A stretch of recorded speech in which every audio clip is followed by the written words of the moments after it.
कल्पना कीजिए, एक गहरी रात में आप तालाब के किनारे मछली पकड़ रहे हैं। अचानक सामने वाले किनारे पर एक अत्यंत सुंदर युवती को देखकर आपके दिल की धड़कन तेज हो जाती है। आप प्रेम के बारे में सोचते हैं, किस्मत के बारे में सोचते हैं, लेकिन क्या वो सुंदरता सच में किसी इंसान की थी या फिर किसी ऐसे अस्तित्व की जिसके स्पर्श मात्र से आपका पूरा वंश तबाह हो सकता था? प्रिय मित्रों, अस्सलाम वालेकुम। आज मैं नाटौर जिले के एक प्रसिद्ध कविराज घराने से जुड़ी एक सच्ची घटना लेकर आपके सामने उपस्थित हूं। मेरे दादा एक मशहूर कविराज थे। उन्होंने एक भयानक जिन सरदार को मारकर उसका निशान मिट्टी के नीचे एक लौकी के खोल यानी डुगडुगी के भीतर दबा दिया था। लेकिन उस निषिद्ध डुगडुगी को जमीन से निकालते ही मेरी जिंदगी में अंधकार छा गया। वो रहस्यमयी लड़की जिसके प्यार में मैं पागल हो गया था, आखिर वो कौन थी? वो मेरे दादा के उस गुप्त रहस्य को अपने हाथ क्यों लगाना चाहती थी? एक खूबसूरत लड़की के भेष में छिपे एक भयानक जिन के साथ बिताए उन रोंगटे खड़े कर देने वाले दिनों की कहानी सुनने के लिए आज का वीडियो अंत तक जरूर देखें, क्योंकि आज की ये कहानी आपके रोंगटे खड़े कर देगी। प्रिय मित्रों, अस्सलामु अलैकुम। मेरा नाम मोहम्मद हृदय हुसैन है। मेरा घर नाटौर जिले में है। दोस्तों, आज मैं आप सभी के साथ अपने जीवन की एक सच्ची घटना साझा करने जा रहा हूं। लेकिन कहानी शुरू करने से पहले मैं आपको अपने परिवार के बारे में थोड़ा सा बता देना चाहता हूं। हमारे परिवार में मैं, मेरे माता पिता, दादा दादी और मेरी एक फूफी हैं। इसके अलावा मेरा एक बड़ा भाई भी है। हम कुल 2 भाई हैं। हमारी कोई बहन नहीं है। हमारा परिवार नाटौर शहर से काफी दूर एक छोटे से गांव में रहता है। हम एक निम्न मध्यम वर्गीय कविराज परिवार हैं। हमारा गांव ही कविराज गांव के नाम से जाना जाता था और हमारे घर को लोग कविराज घर कहकर पहचानते थे। मेरे दादा ही इस परिवार के मुख्य कविराज थे। वे एक बहुत प्रसिद्ध और बड़े कविराज थे। बांग्लादेश ही नहीं बल्कि देश के अलग अलग हिस्सों से लोग बीमारियों के इलाज के लिए उनके पास आते थे। साधारण रोगों से लेकर कुफरी ताबीज कवच, यहां तक कि जिन भूतों के हमले से बचाव के लिए भी लोग दादा की शरण में आते थे। पारलौकिक दुनिया से जुड़े लगभग हर प्रकार के काम में वे निपुण थे। हमारे इलाके के लोग उनका बहुत सम्मान करते थे और उनसे बेहद प्रेम करते थे। इसी तरह मेरा बचपन बीता। मेरे जीवन का अधिकांश समय मैंने दादा के साथ ही गुजारा। बचपन में कहा जाता था कि मैं काफी सुंदर दिखता था। इसी वजह से दादा अक्सर मुझे अपनी बैठक में अपने पास बैठा कर रखते थे। मेरा बड़ा भाई उतना सुंदर नहीं था और वो दादा की बात भी ज्यादा नहीं मानता था। लेकिन दादा अगर मुझसे कोई छोटा सा काम भी कह देते तो मैं तुरंत कर देता था। इसी कारण थोड़े ही समय में मैं दादा का बहुत प्रिय बन गया। दादा मुझे बहुत प्यार करते थे, मेरा ख्याल रखते थे और मुझसे बेहद स्नेह करते थे। बचपन से ही दादा का एक सपना था कि वे मुझे मदरसे में पढ़ाएं और दीन की तालीम दिलाएं। उसी के अनुसार उन्होंने मुझे हमारे ही इलाके के एक मदरसे में दाखिल करा दिया। कविराज का पोता होने के कारण मदरसे के उस्ताद उस्तानियां और छात्र छात्राएं सभी मुझसे बहुत स्नेह करते थे। पूरे इलाके में मैं कविराज का पोता नाम से ही जाना जाता था। कई बार ऐसा भी होता कि मैं मदरसे से घर लौट रहा हूं, अगर रिक्शा में पहले से कोई सवारी बैठी होती तब भी वे उतरकर मुझे बैठने देते। कविराज का पोता, इसी पहचान की वजह से हर कोई मेरा सम्मान करता था। एक तरह से कहें तो मुझे हर बात की छूट मिली हुई थी। इसी तरह समय बीतता गया और उस वक्त मेरी उम्र लगभग 9 से 10 साल के बीच थी। उन दिनों मेरे अब्बू कोई खास काम नहीं करते थे, क्योंकि दादा की कमाई से हमारा पूरा परिवार आराम से चल रहा था। एक दिन सुबह करीब 7:30 बजे नींद से उठकर मैंने देखा दादा की बैठक के सामने एक औरत फूट फूट कर रो रही थी। वह बार बार कह रही थी, आपके पैरों में गिरती हूं, मुझे बचा लीजिए, हमारी जिंदगी बचा लीजिए। ये दृश्य देखकर मैं बाहर निकल आया। देखा कि उस औरत के साथ उसकी एक बेटी भी थी, लेकिन लड़की को एक बिस्तर की चादर से ढक कर रखा गया था। चादर पर कुछ खून के दाग दिखाई दे रहे थे। ये देखकर मेरे भीतर अचानक डर समा गया। इतनी छोटी उम्र में ऐसा दृश्य देखकर डर जाना स्वाभाविक ही था। मैं धीरे धीरे दादा की बैठक के अंदर गया। देखा कि दादा बैठे हैं और उनके साथ 2-3 और लोग भी हैं। मुझे देखते ही दादा बोले, अरे मेरा पोता उड़ गया, इधर आ। उन्होंने मुझे खींचकर अपनी गोद में बिठा लिया। कुछ देर बाद वे लोग धीरे धीरे वहां से चले गए। तब मैंने दादा से पूछा, दादा बाहर एक औरत बहुत रो रही है, बार बार कह रही है कि आप उनकी जान बचाएं, आप उसकी मदद क्यों नहीं करते? आप तो इतने लोगों का भला करते हैं। दादा ने भारी आवाज में कहा, जान बचाना फर्ज है, लेकिन हर फर्ज हर समय अदा नहीं किया जा सकता। फिर दादा ने मुझसे कहा, सुन नाती, अगर मैं एक दिन मर जाऊं तो इस कविराजी की जिम्मेदारी तुझे ही संभालनी होगी।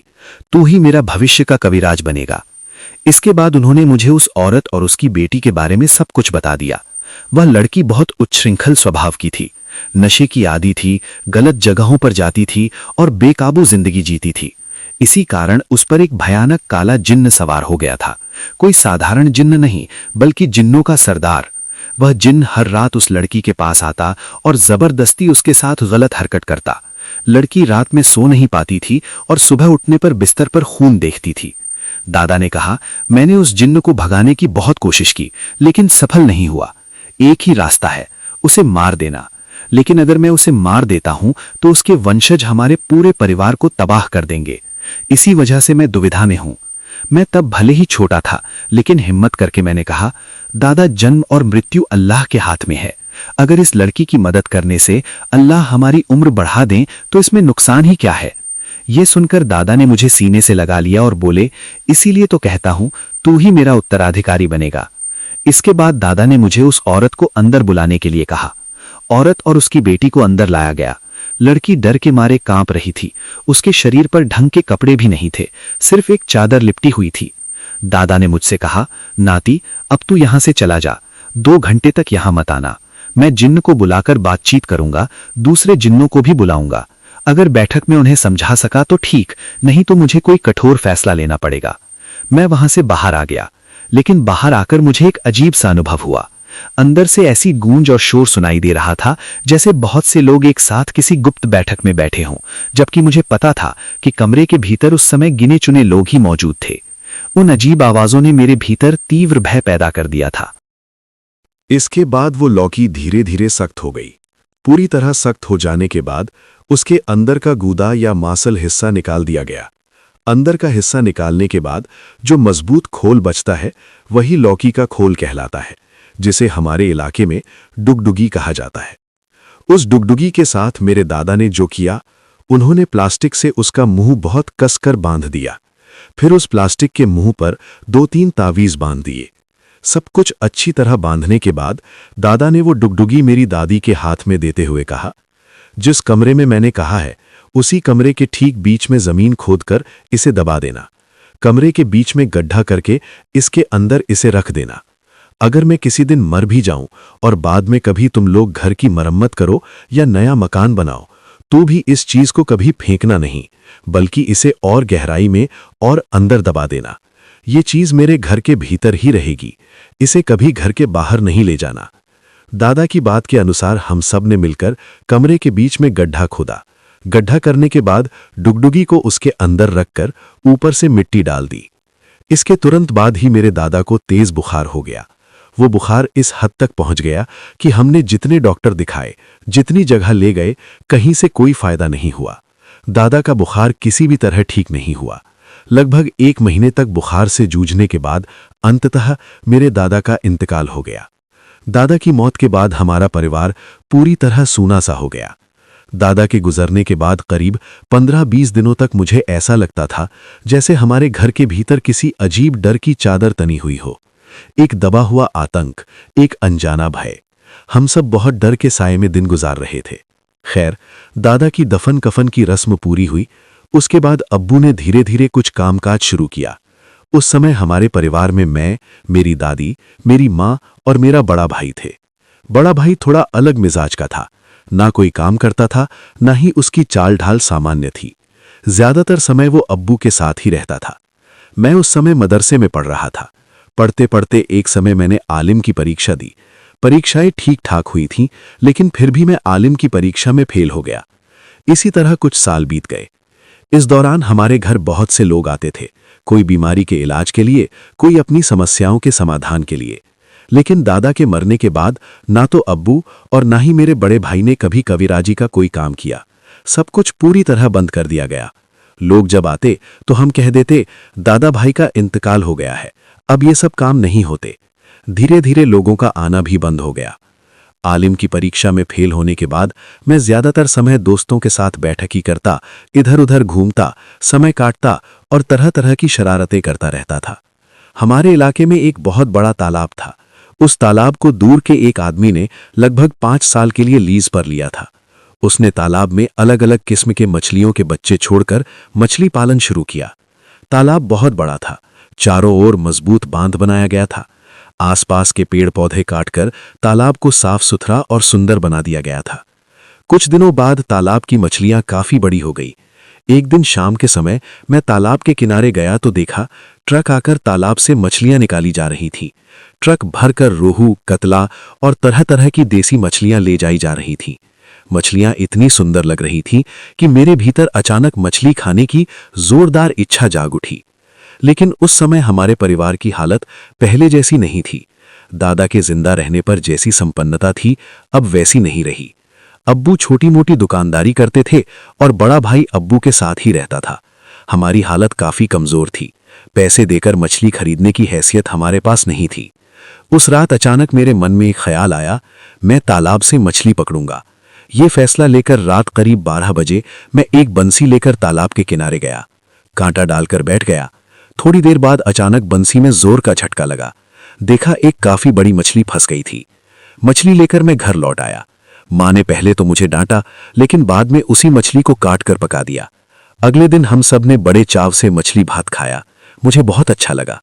इसके बाद अगली रात भी मैं उसी तरह तालाब के किनारे जाकर मछली पकड़ने लगा। ये सिलसिला नियमित हो गया। मैं सिर्फ अपने घर के लिए ही नहीं, बल्कि अपनी फूफी के घर, ननिहाल और दूसरे रिश्तेदारों के यहाँ भी मछलियां भेजने लगा। तालाब के किनारे मैंने एक तय जगह चुन ली थी जहां बैठकर मैं मछली पकड़ता था। इस तरह लगभग 1 हफ्ते तक मैं लगातार तालाब में मछली पकड़ता रहा। एक दिन गहरी रात में मैं बंसी डालकर मछली पकड़ रहा था। अचानक मुझे लगा कि जिस किनारे मैं बैठा हूं, उसके ठीक सामने वाले किनारे पर भी कोई मेरे ही जैसे बंसी डालकर मछली पकड़ रहा है। क्योंकि थोड़ी थोड़ी देर में पानी में बंसी की डोरी हिलने की आवाज मुझे साफ सुनाई दे रही थी। टॉर्च की रोशनी बीच बीच में जल उठती थी। पानी से मछली निकलते समय जो छप छप की आवाज होती है, वो भी सुनाई दे रही थी। मुझे लग रहा था कि ठीक मेरे ही तरह कोई और भी यहां बंसी से मछली पकड़ रहा है। तब मैंने सोचा, अगर मैं इस किनारे मछली पकड़ रहा हूं तो जरूर उस किनारे भी कोई मछली पकड़ रहा होगा। ये सोचकर मैंने अपनी बंसी वहीं छोड़ दी और धीरे धीरे तालाब के किनारे से नीचे उतर गया। तालाब के चारों ओर धान के खेत थे। धान के खेतों के बीच से धीरे धीरे चलते हुए मैं सामने वाले किनारे पहुंच गया। उधर जाकर देखा, सचमुच वहां कोई बंसी से मछली पकड़ रहा था। उस दिन आसमान में आधा सा चांद था। उसी रोशनी में ध्यान से देखा, बंसी पकड़े हुए कोई पुरुष नहीं बल्कि एक लड़की थी। इस किनारे की तरफ काफी घर थे, लेकिन उस किनारे पर घर कम थे। मुझे लगा कि वो लड़की भी चुपके चुपके मछली पकड़ रही है, ठीक वैसे ही जैसे मैं चोरी से मछली पकड़ता था। इसलिए मैंने कुछ नहीं कहा और काफी देर तक चुपचाप उसे देखता रहा। इसके बाद मुझे लगा, अगर मैं चुप ना रहूं और लड़की को पता चल जाए कि मैं इस किनारे मछली पकड़ रहा हूं, और अगर वो किसी से कह दे तो मेरी मछली पकड़ना ही बंद हो जाएगा। एक और बात मुझे हैरान कर रही थी। अपने इलाके में मैंने आज तक इतनी साहसी लड़की नहीं देखी थी जो रात के 2 बजे अकेली कांटा लेकर तालाब में मछली पकड़ने आए। तो फिर ये लड़की आखिर है कौन? यही सवाल मन में लिए मैंने पीछे से आवाज दी, कौन है आप? दी आवाज सुनकर वो मेरी तरफ मुड़ी। भाई, जैसे ही उसने मेरी ओर देखा, मुझे ऐसा लगा कि भले ही आसमान में आधा चांद हो, लेकिन जमीन पर जैसे पूर्णिमा का चांद उतर आया हो। मेरे सामने बैठी उस लड़की का चेहरा रोशनी से दमक रहा था। गोल चांद जैसा चेहरा, बेहद खूबसूरत सूरत। मैं तो पूरी तरह हैरान रह गया। मैंने पूछा, आप कौन हैं? वो मुस्कुराकर बोली, आप कौन हैं? मैंने कहा, मैं तो उस घाट पर मछली पकड़ रहा था। आप यहां क्या कर रही हैं? वो बोली, मैं भी मछली पकड़ती हूं। मैं हंसते हुए बोला, ओह, तो आप भी मेरी तरह चोर हैं? वो जोर से हंस पड़ी। उसकी हंसी देखकर मैं उसके पास जाकर बैठ गया और बोला, आपको मैंने पहले कभी नहीं देखा, लगता नहीं कि आप इसी इलाके की हैं। उसने कहा, मेरा नाम सामिरा है। मैंने पूछा, घर कहाँ है? वो बोली, मेरा घर बहुत दूर है, ये मेरी खाला का घर है, तालाब के पीछे जो घर है वहीं। मैंने कहा, यहाँ के तो सभी लोगों को मैं जानता हूं, आप किसके यहाँ आई हैं? वो बोली, फारिया को जानते हैं? मैंने कहा, हाँ जानता हूं। वो बोली, मैं फारिया की ममेरी बहन हूं। मैंने कहा, ओह अच्छा, फिर ठीक है। तभी उसने पूछा, मैंने देखा है कि आप उस घाट पर मछली पकड़ते हैं, लेकिन आप मुझे देखने यहां क्यों आए? मैंने कहा, मैं हैरान हो गया था मेरे जैसे एक और चोर को यहां देखकर। लेकिन एक बात समझ में नहीं आई, आप इतनी रात को इतनी हिम्मत से मछली पकड़ती हैं, आपको डर नहीं लगता? वो बोली, मुझे डर क्यों लगेगा, आपको तो नहीं लगता? मैंने कहा, हाँ मुझे नहीं लगता, लेकिन लड़की और लड़के में फर्क तो होता है ना। वो हंसकर बोली, नहीं मुझे डर नहीं लगता। तभी मुझे लगा बहुत सी लड़कियां होती हैं जो लड़कों से भी ज्यादा साहसी होती हैं, शायद सामिरा भी वैसी ही थी। मैंने कहा, अच्छा आप पकड़िए, मैं चलता हूं। वो बोली, क्या आप रोज मछली पकड़ते हैं? मैंने कहा, हाँ। वो बोली, मैं करीब 1 महीने खाला के घर रहूंगी, रोज ही पकड़ूंगी। मैं हंसते हुए बोला, वाह आप तो पूरी प्रोफेशनल चोर निकली। ये कहकर मैं वापस अपने घाट पर लौट आया। सोचने लगा, 2 घाटों पर 2 लोग मछली पकड़ रहे हैं, अगर चौकीदार आया तो वो 2 जगह शक करेगा। और लड़की इतनी खूबसूरत है, अगर उसके पास जाकर बैठूं तो कैसा रहेगा? जैसे ये शरारती ख्याल मन में आया, मैं कांटा और डूला लेकर उसी घाट पर चला गया। जाकर कहा, बुरा ना माने सामिरा, क्या मैं आपके पास बैठ सकता हूं? वो बोली, बैठिए, इसमें क्या है, 2 लोग मिलकर पकड़ेंगे तो और अच्छा होगा। हम दोनों मछली पकड़ने लगे। तब लगभग रात के 3 बज रहे थे। सामिरा बोली, अब मैं जाऊंगी, अगर खाला जाग गई और मुझे ना पाया तो हंगामा करेंगी। मैंने कहा, आप जाएंगे तो मैं भी जाऊंगा। वो चली गई और मैं भी घर लौट आया। दिन में मैं सोता, शाम को उठता, मन में बस यही सोचता, आज फिर वो खूबसूरत लड़की आएगी ना, अगर आए तो कितना अच्छा लगेगा। अगले दिन पूरी तैयारी करके मैं फिर कांटा लेकर गया, लेकिन अपने घाट पर नहीं, उसी घाट पर जहां सामिरा बैठी थी। रात 12:30 बजे पहुंचा। करीब 1 बजे सामिरा आई। वो हंसकर बोली, आज तो आप पहले ही आ गए। मैंने कहा, आज आप देर से आई हैं। हम फिर मछली पकड़ते हुए धीमी आवाज में बातें करने लगे। धीरे धीरे हमारे बीच एक अलग ही अपनापन पैदा होने लगा। एक समय सामिरा बोली, भैया आपसे एक गुजारिश है, हम जो मछली पकड़ते हैं ये किसी को मत बताइए, खाला या फारिया को पता चला तो बहुत झंझट होगा। मैंने कहा, अरे नहीं, हम दोनों ही तो चोर हैं, एक चोर दूसरे चोर की पोल क्या खोलेगा। वो हंस पड़ी। ऐसे ही 3 दिन बीत गए। इन 3 दिनों में सामिरा मुझे बहुत अच्छी लगने लगी, लेकिन मैंने किसी से कुछ नहीं कहा। उसके लिए मेरे दिल में गहरी ममता और प्यार जन्म लेने लगा था। एक दिन मछली पकड़ते पकड़ते मैंने पूछा, क्या आपने कभी प्यार किया है? वो बोली, नहीं। मैंने पूछा, क्या आपकी शादी हो चुकी है? वो बोली, नहीं। मैं हंसते हुए बोला, आप इतनी खूबसूरत हैं, आज तक किसी ने आपसे प्यार नहीं किया? वो हंसकर बोली, आप तो बिल्कुल पागल हैं। मैंने कहा, अगर आप खाला के घर से चली गईं तो मुझे बहुत दुख होगा। उस जमाने में मोबाइल फोन का चलन नहीं था, इसलिए मैंने कहा, क्या आप अपने घर का पता देंगी? मैं आपको चिट्ठी लिखा करूंगा। वो बोली, मैं यहीं रह रही हूं, चिंता मत कीजिए। उस रात करीब 2:30 बजे मैंने कहा, जानती हैं, अगर मैं आपसे शादी कर पाऊं तो मैं बहुत खुश हो जाऊंगा। ये सुनते ही वो थोड़ा नाराज हो गई। बोली, आज और मछली नहीं पकड़ूंगी, कल मिलेंगे। अगली रात मैं फिर मछली पकड़ने निकला। जंगल पार करके तालाब के किनारे जाने वाले रास्ते में अचानक देखा सामिरा सामने खड़ी है। मैं घबराकर बोला, क्या हुआ? वो बोली, सावधान, आज उधर मत जाइए, वहां पहरेदार तैनात है। वो चली गई और मैं भी वापस लौटने लगा, लेकिन अचानक मन में आया, कहीं वो मुझे डराकर भगा तो नहीं रही। इसलिए मैं दूसरे रास्ते से तालाब के किनारे पहुंचा। जाकर देखा, सच में 5-6 लोग टॉर्च लेकर पहरा दे रहे थे। तब मुझे समझ आया, सामिरा ने सच में मुझे बचाया था। अगली रात फिर गया। सामिरा आई। उस पर मेरा भरोसा और बढ़ गया। उस रात बातें करते करते मैंने दादा की कहानी सुनाई, कैसे उन्होंने एक भयानक जिन को मार डाला था और उस जिन के कुछ निशान एक लौकी के खोल यानी डुगडुगी के अंदर भरकर जमीन के नीचे गाड़ दिए थे। सब कुछ सुनकर सामिरा डर से कांपने लगी। वो बोली, मैं कभी इतनी नहीं डरी थी, लेकिन आज आपकी बात सुनकर सच में बहुत डर लग रहा है। मेरी बहुत इच्छा है उस चीज को एक बार देख कर आऊं। क्या आप मुझे दिखाएंगे? जिस कमरे में मेरे दादा रहते थे वहां अब कोई नहीं रहता। वो कमरा हमेशा ताले में बंद रहता है। दादा की मौत के बाद से वो कमरा बिल्कुल खाली पड़ा है, कोई वहां जाता तक नहीं। मैंने सामिरा से कहा, जिस कमरे में दादा रहते थे वहां अब कोई नहीं रहता। तब उसने मुझसे कहा, उस लौकी के डुगडुगी के अंदर असल में क्या है ये तो कोई नहीं जानता, लेकिन तुम्हारे दादा ने उसका मुंह बहुत मजबूती से बांधकर जमीन के नीचे छिपा दिया था। इतने साल हो गए, क्या तुमने कभी उसे खोदकर नहीं देखा? मैंने कहा, नहीं, बहुत साल हो गए, लेकिन हम में से किसी ने भी उसे कभी नहीं निकाला और उस कमरे की तरफ भी कोई नहीं जाता। वो कमरा अब टूटा फूटा वीरान घर बन चुका है। दादा के मरने के बाद से कोई वहां घुसता ही नहीं। ये कहते ही सामिरा अचानक मुझे तुम कहकर बुलाने लगी। फिर बोली, आज तुमसे एक चीज मांगूंगी, दोगे ना? मैंने कहा, क्या?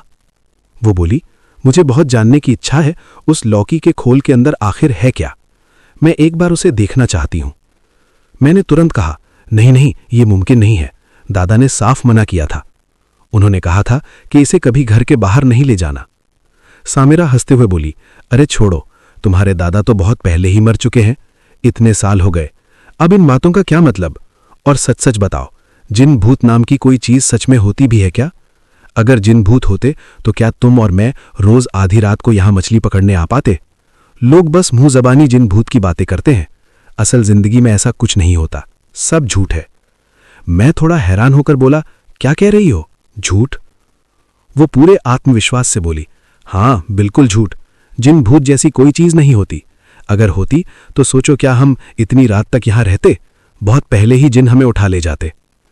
उसकी बातें सुनकर मेरे भीतर भी थोड़ा साहस आ गया, एक अजीब सा भरोसा पैदा होने लगा। मैंने कहा, तो तुम क्या कहना चाहती हो?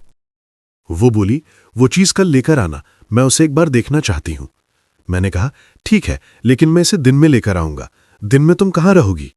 उसने तुरंत कहा, नहीं नहीं, दिन में मैं बाहर नहीं निकल सकती, मेरी खाला का घर मुल्लाबाड़ी है, उस घर से दिन के समय लड़कियां बाहर नहीं निकलती। ये बात सच भी थी। मुल्लाबाड़ी की कोई लड़की अगर घर से बाहर निकलती है तो पूरे बुर्का और हिजाब में, पूरी पर्देदारी के साथ निकलती है, और दिन के उजाले में ऐसा निकलना बहुत ही दुर्लभ होता है। मैंने कहा, हां ये बात मैं जानता हूं। तब वो बोली, तो फिर रात में लेकर आना। मैं थोड़ा हिचकते हुए बोला, रात में लाने से मुझे डर लगता है। वो हंसकर बोली, अरे छोड़ो, इतने बड़े लड़के हो गए हो, डरने की क्या बात है, डरने जैसा कुछ नहीं है, तुम लेकर आओ। मैंने कहा, अच्छा ठीक है, जाओ, मैं लेकर आऊंगा।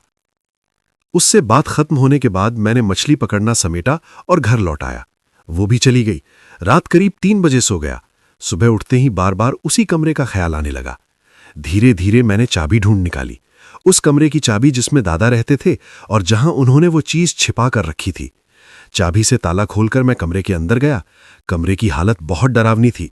चारों ओर मकड़ी के जाले, चूहों के बिल, कमरा पूरी तरह उजड़ चुका था। जाते समय मैं अपने साथ एक सबल लेकर गया था। सबल से धीरे धीरे जमीन खोदने लगा। काफी गहराई तक खोदने के बाद आखिरकार वो लौकी की डुगडुगी बाहर आ गई। डुगडुगी को उठाकर मैंने उसे कमरे के अंदर दरवाजे के एक कोने में छिपा दिया। फिर कमरे में दोबारा ताला लगाकर चाबी अपने पास रख ली। रात को निकलते समय, यानी कांटा लेकर तालाब के किनारे जाने के वक्त, मैं ये बात भूल ही गया था। घर से बाहर निकल चुका था, तभी अचानक याद आया कि आज तो डुगडुगी सामिरा को दिखानी है। मैं फिर से घर लौटा, चाबी से ताला खोला, डुगडुगी निकाली, फिर से ताला लगाया और चाबी साथ रखकर तालाब की ओर चल पड़ा। अब तक हम दोनों साथ में यहां मछली पकड़ते थे, लेकिन वो कभी भी मुझसे पहले नहीं आती थी। मेरे पहुंचने के आधे या 1 घंटे बाद आती थी। लेकिन आज देखा, वो मुझसे पहले ही तालाब के किनारे खड़ी थी। उसे देखकर मुझे थोड़ा डर लगा। मैंने कहा, तुम इतनी जल्दी? वो बोली, हां, डुगडुगी लाए हो? मैंने कहा, लाया हूं। वो बोली, तो दिखाओ, जरा मुझे दो। मैंने उसके हाथ में दे दी। ठीक उसी पल मुझे ऐसा लगा जैसे वो फिर से मेरे ही हाथ में लौट आई हो। उसने कहा, मुझे थोड़ा डर लग रहा है। मैंने कहा, मुझे भी डर लग रहा है। वो बोली, खोलो ना, देखते हैं अंदर क्या है। मैंने कहा, देखो सामिरा, सच कहूं तो मुझे बहुत डर लग रहा है। वो बोली, अरे छोड़ो, डरने जैसा कुछ नहीं है, धीरे धीरे खोलो, हम दोनों मिलकर देखेंगे कि अंदर क्या है। उसकी बात सुनकर मैंने धीरे धीरे डुगडुगी का मुख खोलना शुरू किया। वो तावीज से कसकर बंधी हुई थी, ऊपर से प्लास्टिक में भी लिपटी थी। मैंने सब कुछ खोल दिया, लेकिन सब खोल देने के बाद मेरे भीतर एक भयानक डर समा गया। ऐसा लगा जैसे अंदर से कोई गर्म हवा निकलकर मेरे हाथ में टकरा रही हो। वो बोली, अंदर कुछ था? मैंने कहा, नहीं। फिर टॉर्च जलाकर अंदर झांका, कुछ भी नहीं था। वो बोली, छोड़ो, ये सब बेकार के अंधविश्वास है, इसे फेंक दो। तभी मैंने अपने ही हाथों से वो डुगडुगी तालाब के अंदर फेंक दी। वो बोली, आज मैं और मछली नहीं पकड़ूंगी। मैंने पूछा, क्यों? वो बोली, आज तो मैं सिर्फ इसी डुगडुगी को देखने के लिए आई थी, कल मैं चली जाऊंगी। मेरी खाला अम्मा थोड़ी बीमार हैं, 2 दिन बाद फिर आऊंगी। मैंने कहा, ठीक है, तो फिर 2 दिन बाद आना। वो बोली, हां आऊंगी। ये कहकर वो चली गई। उस दिन मैंने भी मछली नहीं पकड़ी। मैं भी घर लौट आया। 2 दिन बीत गए। इन 2 दिनों में मैं एक दिन भी मछली पकड़ने नहीं गया। तीसरे दिन फिर तालाब के किनारे गया। सोचा शायद आज वो आए, लेकिन उस दिन भी वो नहीं आई। उसके ना आने से मेरे मन में कई सवाल उठने लगे। वो क्यों नहीं आई? क्या हुआ? 1 रात, 2 रात, 3 रात ऐसे ही बीतते गए। मैं हर रात तालाब के किनारे बैठा रहता था, लेकिन वो फिर कभी नहीं आई। मैंने सोचा शायद उसके परिवार में कोई परेशानी आ गई हो। करीब 1 हफ्ता बीत गया, फिर भी वो मछली पकड़ने नहीं आई। मेरे भीतर एक अजीब सी बेचैनी होने लगी। जिसे मैं रोज यहां देखा करता था, वो लड़की अचानक गायब हो गई थी। इसी बेचैनी में एक दिन मैंने सोचा उसकी ममेरी बहन फारिया से बात करूं। अगर फारिया से उसका पता मिल जाए तो उनके घर एक चिट्ठी भेज सकूंगा। ये सोचकर मैंने फारिया के घर के एक लड़के से बात की। वो लड़का मोल्लाबाड़ी का था और मेरे साथ उसके अच्छे संबंध थे। मैंने उससे कहा, दोस्त जरा फारिया से बात कराने की व्यवस्था कर दे। वो बोला, ठीक है, फारिया तो मदरसे में पढ़ती है, मदरसे जाओगे तो बात हो जाएगी। अगले दिन मैं मदरसे गया। उस लड़के का नाम हबीब था। मैंने कहा, हबीब जरा फारिया को बुला दो। वो बोला, ठीक है, रुको। थोड़ी देर बाद फारिया बुर्का और हिजाब पहने मेरे पास आई और बोली, कैसे हैं आप? मैंने कहा, ठीक हूं। वो बोली, क्या आप मुझे पहचानते हैं? मैंने कहा, क्यों नहीं पहचानूंगा, आप फलां घर की हैं। फिर मैंने कहा, फारिया मुझे तुमसे एक मदद चाहिए। वो बोली, हाँ बताइए, क्या आपने हमारे मदरसे की किसी लड़की को पसंद कर लिया है? वो बहुत चंचल स्वभाव की लड़की थी। मैंने कहा, नहीं नहीं, वो बात नहीं है, किसी और मामले में बात करना चाहता हूं, और एक गुजारिश है, ये बात किसी को मत बताना। वो बोली, ठीक है, नहीं बताऊंगी। मैं उसे थोड़ा एक तरफ ले गया और फिर कहा, सुनो फारिया, तुम्हारी ममेरी बहन सामिरा, उनके घर का पता मुझे जरा दे दोगी? वे लोग कहाँ रहते हैं? ये सुनते ही वो मुझे हैरानी से देखने लगी। मैंने पूछा, क्या हुआ, ऐसे क्यों देख रही हो? वो बोली, आप फिर से कहिए। मैंने पूरी बात दोबारा समझाई। तालाब में मछली पकड़ना, सामिरा से जान पहचान, उसका अचानक चले जाना और इतने दिनों तक ना आना। सब सुनने के बाद उसने मेरी ओर देखकर कहा, भैया क्या आपने कुछ खा लिया है? मैंने कहा, कुछ खा लिया है मतलब, क्या कह रही हो? वो बोली, आप जो बातें कह रहे हैं उनका कोई मतलब ही नहीं है। मेरी कोई खाला है ही नहीं। जन्म के बाद से मैंने कभी किसी खाला को नहीं देखा। मेरी माँ 1 है, मामा 2 हैं, लेकिन कोई खाला नहीं है। तो फिर खाला तो बहन सामिरा आएगी कहाँ से, और उसका नाम सामिरा कैसे हो सकता है? फिर वो तालाब के किनारे मछली पकड़ने क्यों जाएगी? ये बात सुनते ही मुझे लगा जैसे जमीन मेरे पैरों के नीचे से खिसक गई हो। मैंने कहा, क्या कह रही हो तुम, ये क्या बोल रही हो? वो बोली, हाँ भैया सच कह रही हो। मैंने पूछा, तुम्हें पूरा यकीन है तुम्हारी कोई खाला नहीं है? कोई खाला तो बहन भी नहीं है। वो बोली, भैया जब मेरी कोई खाला ही नहीं है तो खाला तो बहन कहाँ से होगी? तब मैंने कहा, तो फिर सामिरा कौन थी? वो हैरान होकर बोली, सामिरा? आप किस सामिरा की बात कर रहे हैं? मैं तो किसी सामिरा को जानती ही नहीं। मैंने कहा, तुम सामिरा को नहीं जानती? ये कैसी बात हुई? वो बोली, मैं किसी सामिरा वामिरा को नहीं जानती, आप ही सब क्या कह रहे हैं? यहीं पर हमारी आखिरी बात हुई। इसके बाद वो चली गई। मैं सोचने लगा शायद वो लोग किसी और घर के होंगे। इसी बीच एक और बात है जो अब तक बताई नहीं गई थी। इन सब परेशानियों के दौरान मेरी दादी भी बहुत बीमार पड़ गई थी। कई दिनों तक उनकी हालत गंभीर रही, फिर अचानक ही उनका देहांत हो गया।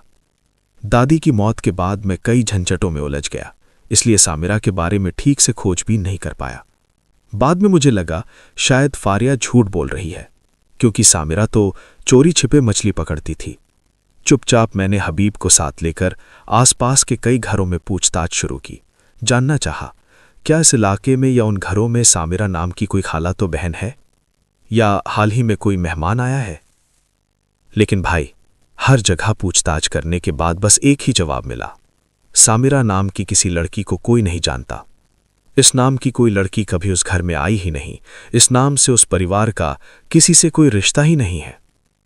ये सुनते ही मेरे भीतर जबरदस्त डर समा गया। उसके बाद से मैं कभी रात में तालाब के किनारे नहीं गया। सिर्फ रात ही नहीं, दिन में भी तालाब के पास नहीं जाता। मेरे दिमाग में बस एक ही सवाल घूमता रहता था, वो कौन थी? कौन थी वो लड़की जो इतने दिनों तक मेरे साथ तालाब के किनारे बैठकर मछली पकड़ती रही? इसी तरह कुछ दिन बीत गए। अचानक एक दिन मेरी मां बहुत बुरी तरह बीमार पड़ गई।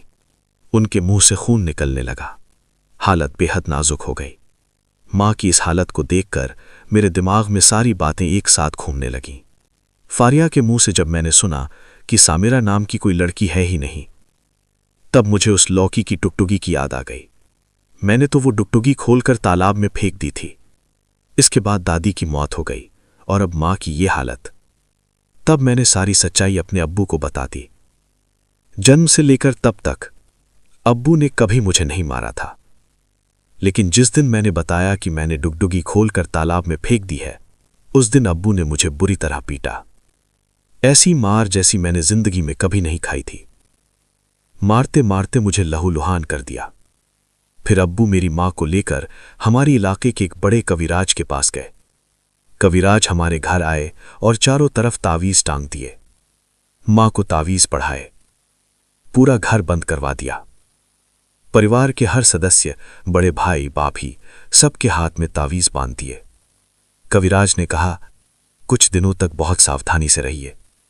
फिर पूरी घटना सुनकर कविराज ने अब्बू से कहा, एक जिन इंसान का भेष धर कर आपके बेटे के पास आया था, वही उस चीज को हटवा कर ले गया, और जैसे ही वो चीज हटी, वो जिन आपके घर में घुस आया।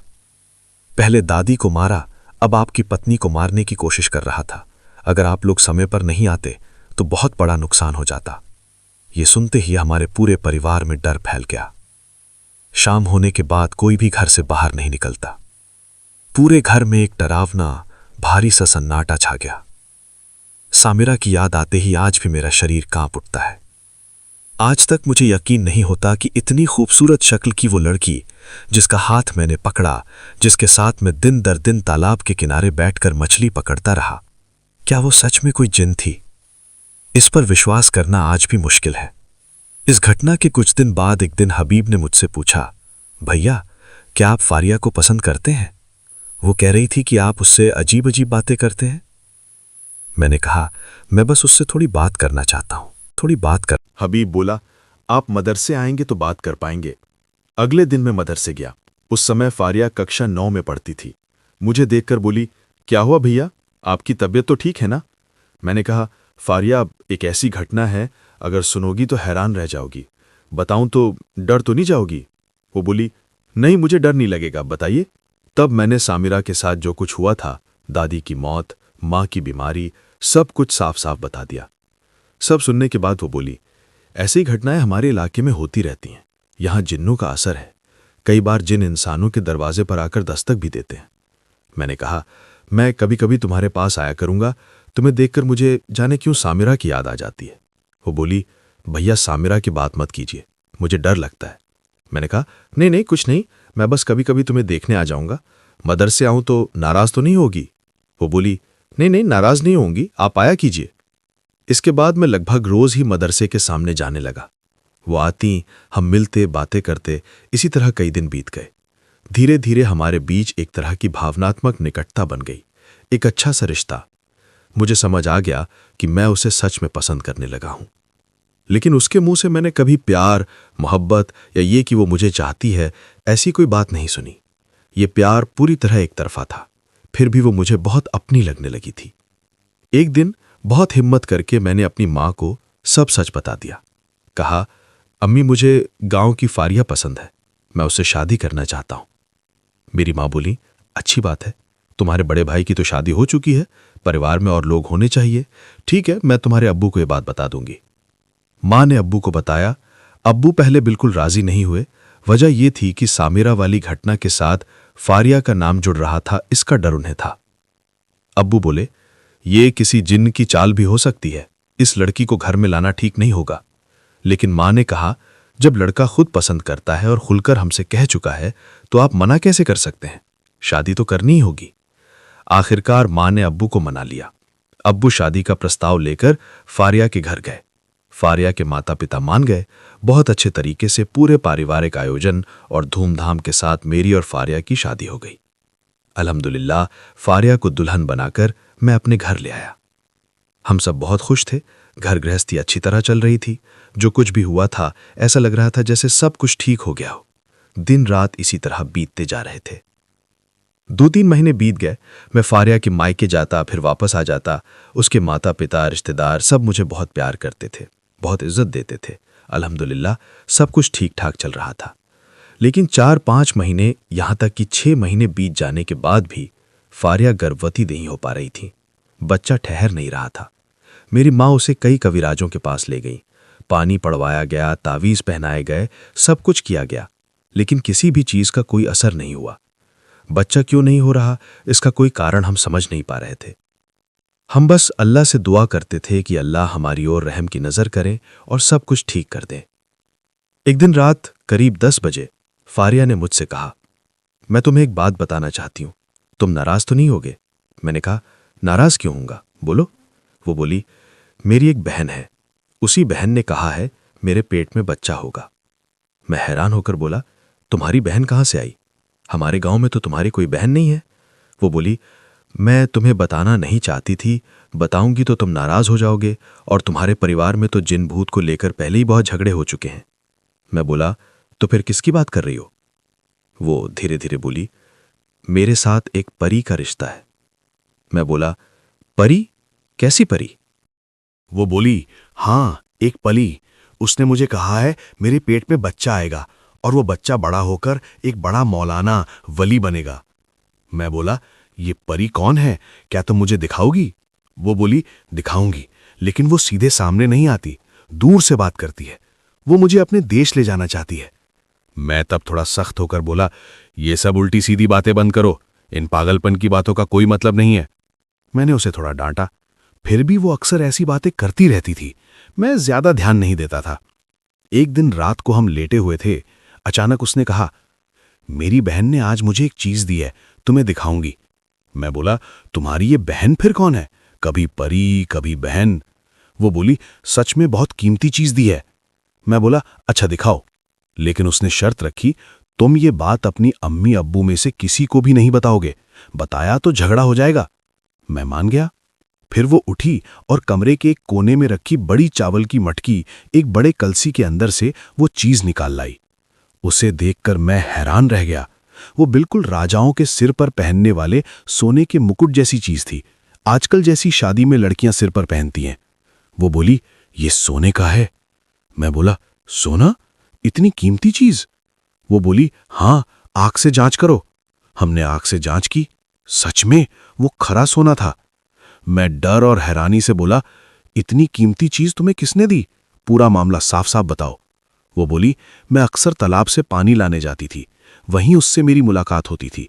मैं जानती थी वो परी है, लेकिन वो मुझे बहन कहकर बुलाती थी। आज शाम तालाब के किनारे से लौटते वक्त अचानक आकर मेरे सिर पर यह पहना दिया और चली गई। मैं तब बोला, अरे बाप रे, इतनी सारी चीजें तुम्हें दे दी? वो बोली, हाँ, लेकिन तुम्हारी अम्मी को कुछ मत बताना, वो मुझे और भी बहुत कुछ देगी, 7,000 खजाना, ये वो बहुत कुछ। ये बातें सुनकर मेरे दिमाग में तब दूसरी ही सोच घूमने लगी। मैंने सोचा तो फिर बहुत कम समय में हम बहुत बड़े आदमी बन जाएंगे, बहुत पैसे वाले हो जाएंगे। जब मेरी बीवी को इतना कुछ दे रही है तो आखिरकार सब कुछ तो मेरे ही घर आएगा।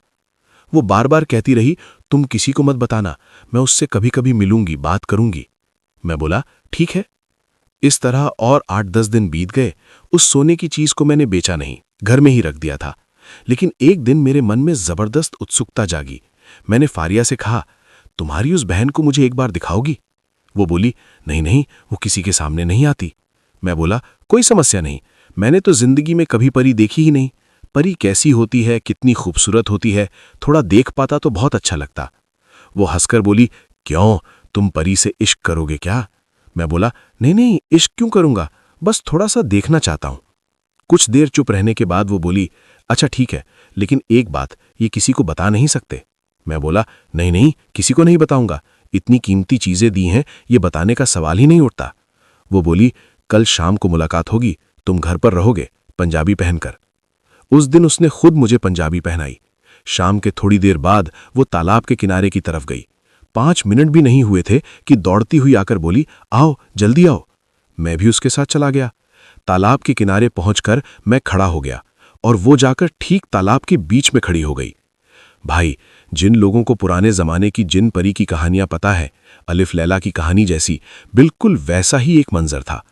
ऐसा लग रहा था जैसे तालाब के पानी के ऊपर कोई खड़ा है। सफेद कपड़े पहने एक लड़की, हाथ में लाठी जैसी कोई चीज, चेहरा इतना सुंदर, इतना मायावी, देखकर मुझे लग रहा था जैसे मैं पागल ही हो जाऊंगा। मैं बोला, ये कौन है? फारिया बोली, यही मेरी बहन है। उसने हाथ हिलाकर टाटा किया, मैंने भी टाटा किया। फिर धीरे धीरे वो आकृति रोशनी बनकर ऊपर की ओर उड़ गई, एक रोशनी की लकीर की तरह गायब हो गई। फारिया ने मुझसे कहा, देखा? मैं बोला, हाँ। वो बोली, उसने मुझे कहा है इस तालाब में 7,000 खजाना है, वही खजाना वो मुझे देगी। मैं बोला, अच्छा ठीक है। इस तरह बातें चलती रहीं और कुछ दिन बीत गए, लेकिन इस बात को मैंने किसी को भी नहीं बताया। फारिया ने भी किसी से नहीं कहा। एक दिन शुक्रवार की रात अचानक फारिया ने मुझसे कहा, हृदय, मेरी बहन मुझे ले जाना चाहती है। मैं बोला, कहां? वो बोली, उनके राज्य में। वे कहां रहते हैं, क्या खाते हैं, सब कुछ मुझे दिखाएगी। 2 दिन बाद मुझे फिर वापस छोड़ देगी। मैं थोड़ा डरते हुए बोला, अगर वापस ही ना छोड़ा तो? वो बोली, नहीं नहीं, मेरी बहन मुझे बहुत प्यार करती है। फिर उसने कहा, देखो ना कितने फल, कितना खाना देती हैं, सेब, संतरा, मांस, सब मैं घर लेकर आती हूं। आखिरकार मैंने कहा, अच्छा ठीक है, मैं परिवार को संभाल लूंगा। उस दिन असर की नमाज के बाद उसने मुझसे कहा, एक बिल्कुल सफेद कपड़ा लाकर दो। मैं ले आया। फिर उसने उस कपड़े पर किसी तरह का पानी छिड़कना शुरू किया। कौन सा पानी, पढ़ा हुआ पानी या कुछ और, मुझे नहीं पता। फिर 4 बेलनुमा पौधों की टहनियां लेकर उसने उन्हें अपने दोनों हाथों और दोनों पैरों में बांध लिया, बिल्कुल वैसे जैसे किसी पेड़ के साथ बेल लिगड़ी रहती है। इसके बाद उसने कहा, मुझे तालाब के किनारे छोड़ आओ, मेरी बहन वहां इंतजार करेगी। अजीब बात यह थी कि उस वक्त मेरे दिमाग में कुछ भी काम नहीं कर रहा था। ऐसा लग रहा था जैसे मैं अपने ही हाथों अपनी बीवी को सौंप रहा हूं, लेकिन अंदर से कोई विरोध भी नहीं उठ रहा था। उसने अपने हाथ का तावीज भी खोलकर अलग रख दिया। मैं उसे तालाब के किनारे बैठाकर घर की तरफ चला आया। थोड़ी दूर आने के बाद अचानक अक्ल ठिकाने आई। मैंने ये क्या कर दिया? मैं दौड़ता हुआ फिर से तालाब के किनारे पहुंचा, लेकिन वहां कोई नहीं था। फारिया नहीं थी। मैंने खुद को समझाया, शायद परी उसे साथ ले गई है और ज्यादा धन दौलत देगी, फिर वापस छोड़ देगी। मैं घर लौट आया। रात बीत गई। सुबह मेरी अम्मा ने पूछा, फारिया कहाँ है? मैंने कहा, अम्मा वो शायद अपने मायके गई है। ठीक उसी वक्त फारिया की मां हमारे घर आ पहुंची। आते ही बोली, कल रात मैंने अपनी बेटी के बारे में बहुत बुरा सपना देखा, उसे देखने आई हूं। मेरी अम्मा हैरान होकर बोली, आपकी बेटी तो आप ही के घर गई है। तब फारिया की मां मेरी तरफ देखकर बोली, हृदय, तुम कह रहे हो फारिया हमारे घर गई है, वो तो आई ही नहीं। मेरी अम्मा शक करते हुए बोली, तू ये क्या कह रहा है? इसके बाद चारों तरफ हड़कंप मच गया।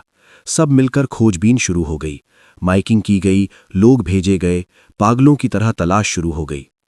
लेकिन कहीं भी फारिया का कोई पता नहीं चला। वो 2 दिन की बात कहकर गई थी, लेकिन 1 हफ्ता बीत गया, फिर भी फारिया को कभी ढूंढा नहीं जा सका। फारिया कहीं नहीं मिली, उसका कोई सुराग नहीं मिला। मैं पूरी तरह पागल हो चुका था। ना खाना, ना नींद, सड़कों पर भटकता रहता, एक जगह से दूसरी जगह। जितने हजूर, जितने कविराज, सबके पास भागा। जो भी पैसा था सब खत्म हो गया। फारिया के पिता के पास जो भी पैसा और संपत्ति थी, सब खत्म। यहां तक कि उनका घर जमीन तक बिक गई। हमारे पास जो कुछ था सब पत्तों की तरह झड़ गया। कोई कहता वो पानी के अंदर है, कोई कहता फला जगह पड़ी है, कोई कहता वो ठीक है, कोई कहता वो बहुत तकलीफ में है, कोई कहता उसे मारा पीटा जा रहा है। लेकिन ये सब सिर्फ बातें थीं, हकीकत में कुछ भी नहीं। 1-2 दिन नहीं, लगभग 2 से 3 साल तक हम उसे ढूंढते रहे, लेकिन फारिया का कोई पता नहीं चला। इन सालों में उसके माँ बाप ने अपनी सारी जमीन, घर बार बेच दिया। सारा पैसा सिर्फ कविराजों के पीछे चला गया। मैंने भी अपने पिता से पहले ही अपने हिस्से की संपत्ति ले ली थी, उसे भी बेच दिया। 3-4 साल, 5 साल बीत गए। फारिया से मेरी कोई औलाद भी नहीं हुई। मेरे बाल बड़े बड़े बिखरे हुए हो गए थे। मैं पागल की तरह सड़कों पर भटकता, सिर्फ उसे ढूंढता रहता। मैं खुद को माफ नहीं कर पा रहा था। मैंने अपने ही हाथों उसे क्यों सौंप दिया? क्यों सफ़ेद कपड़ा पहनाकर अपने ही हाथों उसे परी के देश भेज दिया। वो उसे लेकर चली गई। मैं अब कभी उसे नहीं पा सकूंगा। बहुत बुरा लगता था।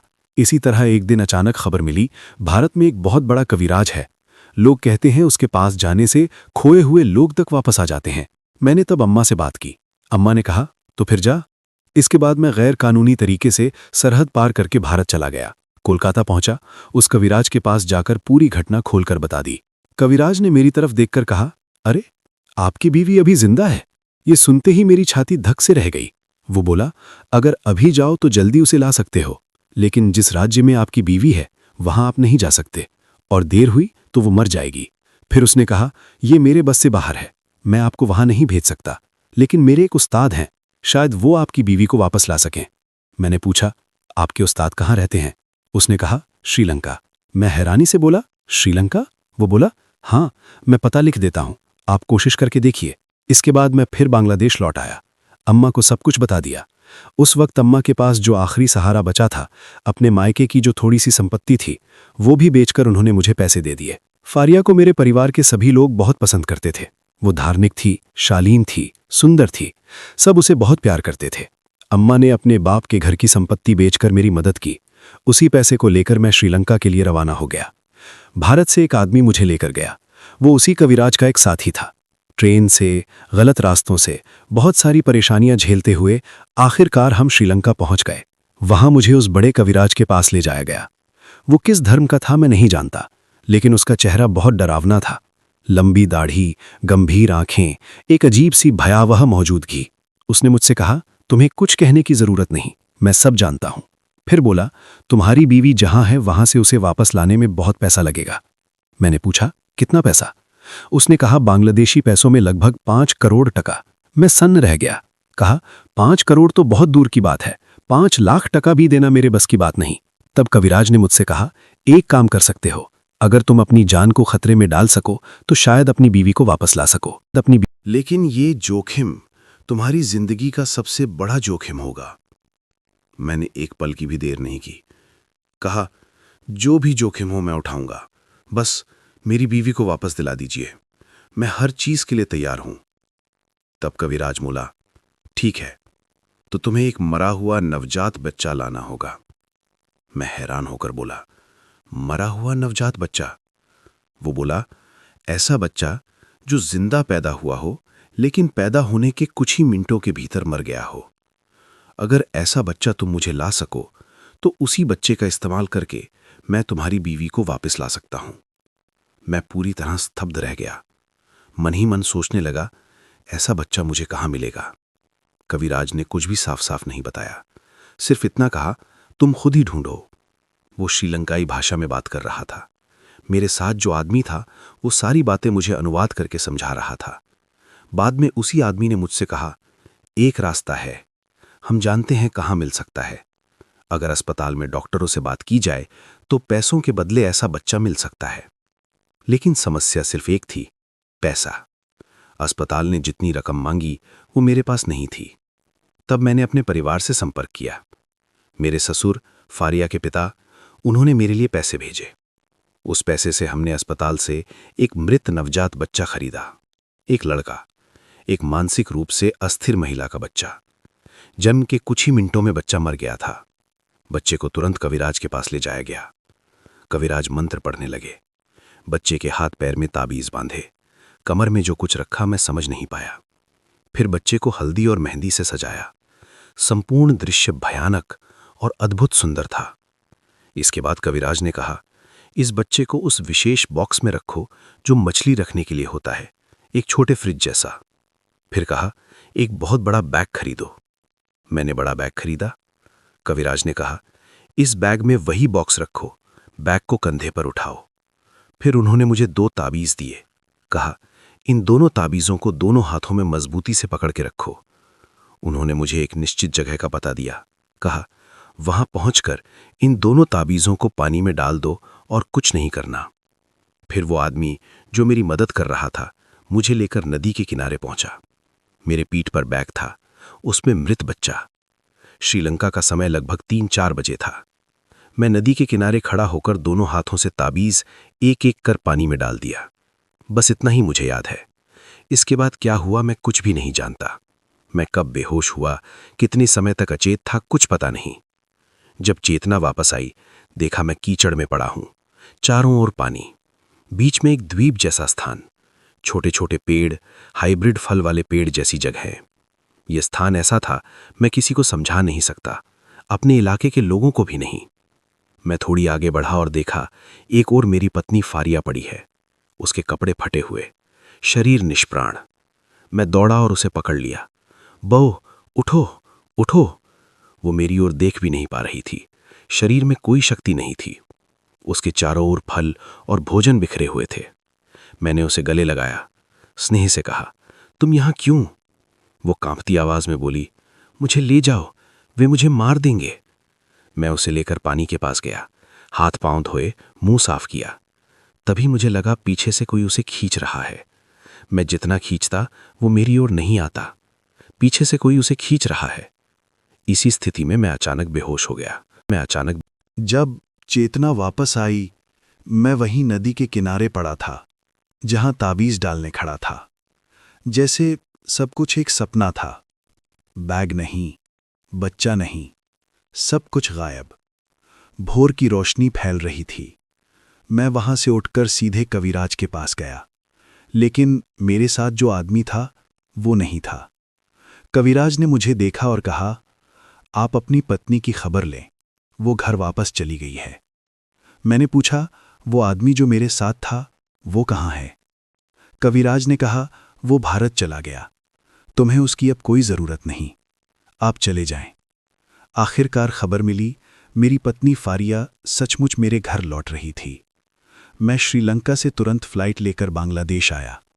घर पहुंचा और जो देखा वो आज भी भूल नहीं सकता। फारिया वैसी ही हालत में थी जैसा मैंने उसे आखिरी बार देखा था, पुकर के किनारे। उसका चेहरा, आंखें, पूरा शरीर सब सूख चुका था। देखकर ऐसा लगता था जैसे वो लगातार 2 महीने से जिंदा नहीं थी।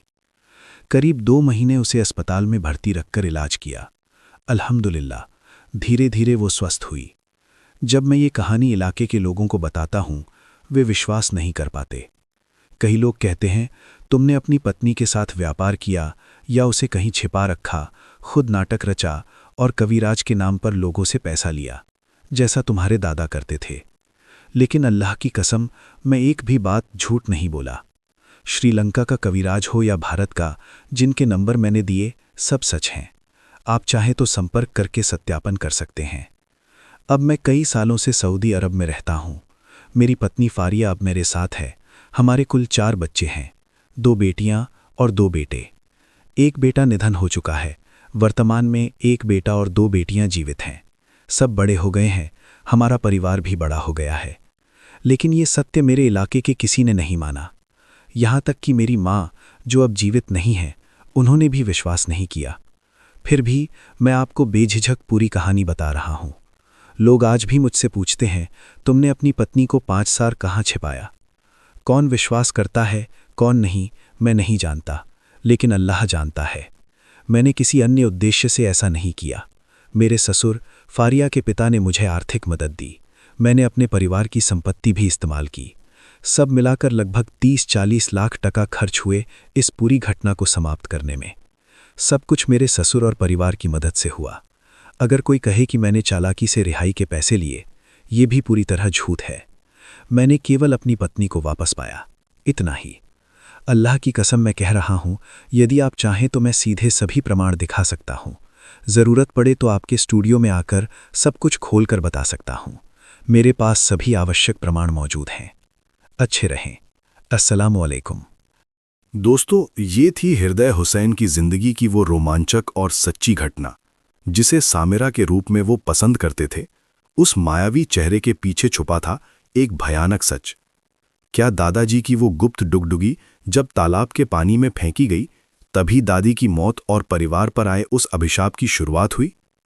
हृदय हुसैन की पत्नी फारिया और उस रहस्यमयी परी द्वारा दिया गया सोने का मुकुट, इसके पीछे असल में क्या राज छिपा था? इस पर अपने विचार जरूर कमेंट में बताएं। अगर आपको ये कहानी पसंद आई तो लाइक करें और ऐसी और रोमांचक और सच्ची घटनाओं के लिए हमारे चैनल को सब्सक्राइब करें। साथ ही बेल आइकन दबाना न भूलें। आज के लिए बस इतना ही। अगले एपिसोड में फिर मिलेंगे किसी नए रहस्यमयी कहानी के साथ। तब तक सावधान रहें और खुश रहें। अल्लाह हाफिज।